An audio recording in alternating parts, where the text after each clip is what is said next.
Welcome. You are right on time. When we talk about watch collecting, the conversation almost always drifts towards the consensus. We talk about what's hot, what resale value might look like, or what you're supposed to own once you hit a certain milestone.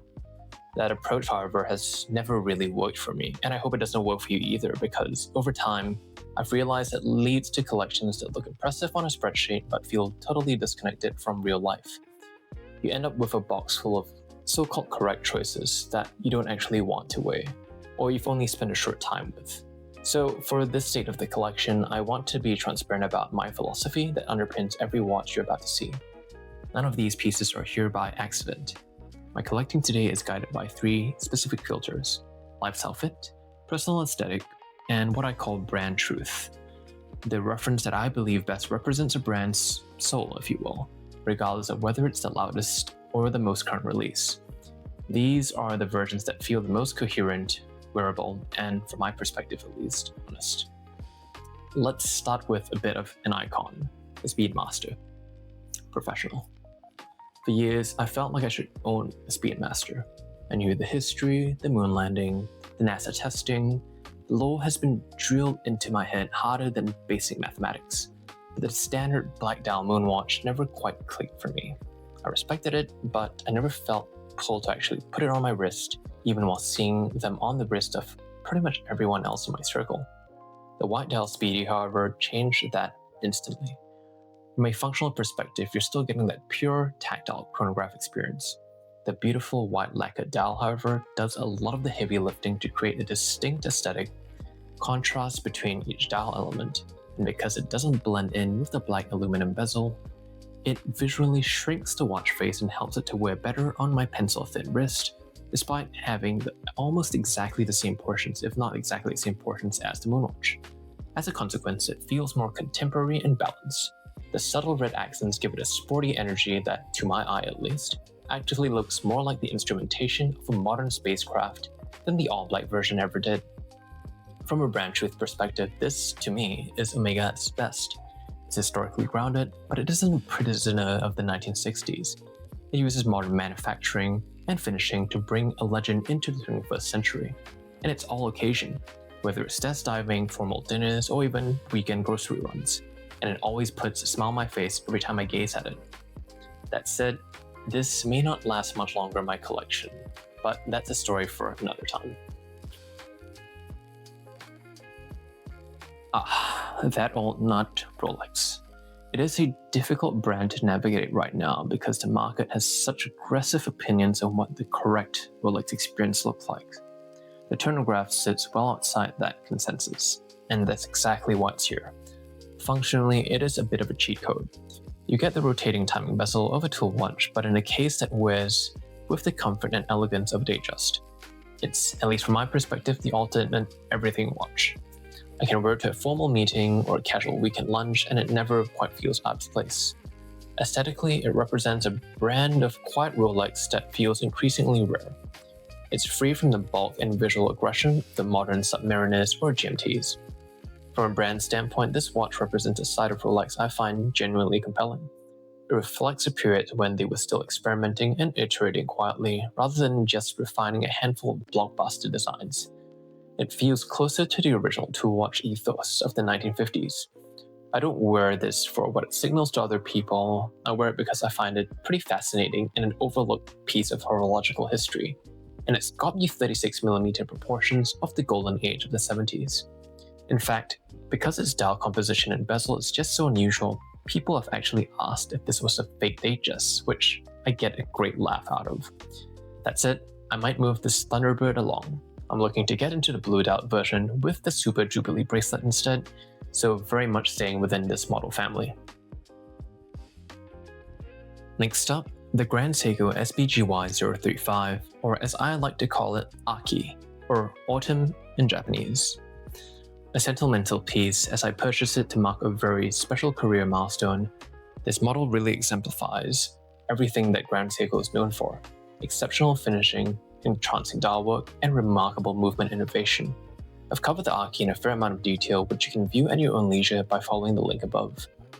had this piece for a little over a year now, and it's really settled in as my special occasion watch because it is flashy, though in a maybe typical subdued Grand Seiko way. The case is still highly reflective despite having picked up numerous hairline scratches simply by breathing on it. Those razor-sharp mirror-polished hands and indices catch light just about every angle, and that bloody red textured dial just draws the eye in. It's elegant without being fragile. It's refined without being dainty. This is Grand Seiko really expressing its style identity at the highest level. Technical confidence and obsessing finishing with zero interest in chasing a trend. It set such a high benchmark for what a three-handed dress watch should look like that I've lost all interest in pretty much any other dress watch. It's also the watch that made me realize how little I care about dress watches in general. I don't attend events all that often, and when I do, the white Speedy actually starts to perform double duty there too. That said, this one's likely to have a permanent spot in the collection for the foreseeable future for sentimental reasons. If you're enjoying this more thoughtful, long-term approach to watch collecting, I really appreciate you liking this video and subscribing to the channel. It generally helps support this kind of content and keeps the focus on substance rather than just chasing the latest hype. Now, let's get into some neo-vintage goodness. The 1990s Zenith Chronomaster Triple Calendar. The Zenith is perhaps the purest expression of my third principle, choosing the reference that best represents a brand rather than just buying the newest one in the window. This isn't the modern Chronomaster Triple Calendar that was released in 2024. It's the version from the late 90s and early 2000s, and that was a very deliberate choice. Functionally, it's a beast. A high-beat El Primero movement powering a chronograph, a full calendar, and moon phase. But what really makes this specific era special is the wearability. The modern versions have grown in size, but this era maintains a slimness and a dial layout that feels much more organic on the wrist. The mechanical pushes are crisp and snappy, and the 36,000 beats per hour El Primero movement delivers on that mesmerizing second hand sweep. And the mirror-finished piano black lacquer dial just catches the light at every angle. Terrible for legibility, but the perfect canvas for everything else applied to it. This watch captures Zenith at a moment of absolute clarity. It's about mechanical ambition and technical confidence without any unnecessary design noise. From my perspective, the last vestige of old Zenith before its acquisition by the LV Group. Modern Zenith is doing some great things, but for me, this era represents the brand at its most honest. Last but not least, we have the most overtly practical watch in the box and arguably the one with the most wrist time since I purchased it in December last year. The Longines Zulu Time GMT Hodinkee edition. This watch earned its place through sheer relentless usability. The true or traveler GMT complication makes it my default choice for tracking home time where my folks live and the UK where my clients and colleagues are based. The titanium case is so light and unassuming you will forget that it's there. It's built to be used and it shows.